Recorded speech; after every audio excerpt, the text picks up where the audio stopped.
L'azote est le premier facteur de production avec l'eau sur les céréales dans les contextes français. Donc c'est important de maîtriser la fertilisation azotée pour les agriculteurs et notamment les pertes liées à la fertilisation azotée. Parce que quand on apporte par exemple 100 kg d'azote sur une culture, cette culture ne va pas absorber les 100 kg d'azote qu'on a apporté via les engrais minéraux ou organiques, mais elle va en absorber que 80, 70 par exemple. Et le premier facteur de perte, c'est la volatilisation ammoniacale.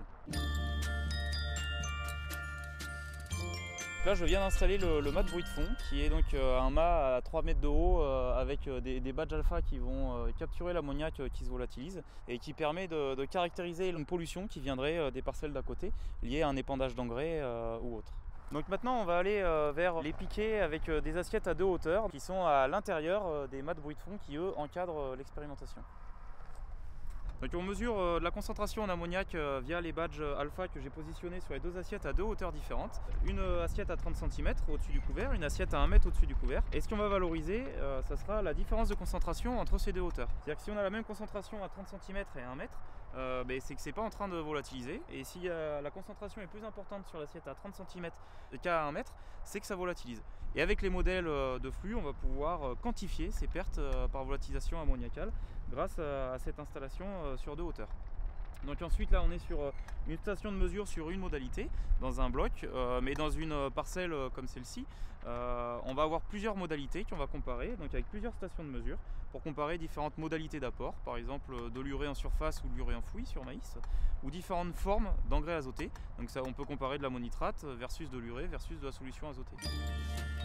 Il est indispensable de caractériser les conditions climatiques sur l'essai pendant la période d'exposition de ces badges.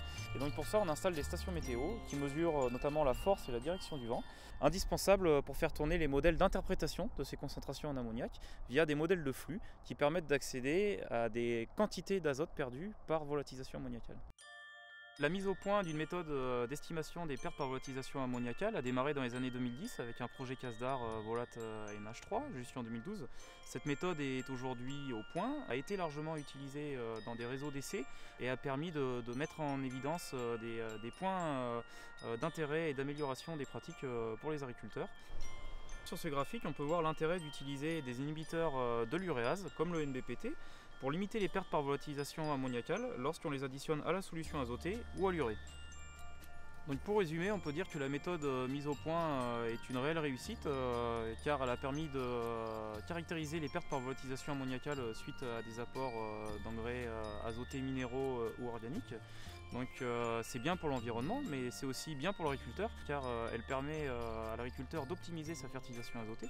C'est-à-dire qu'en mettant moins d'azote, la plante va absorber la même quantité, donc c'est plus efficace et c'est économiquement plus intéressant aussi pour l'agriculteur.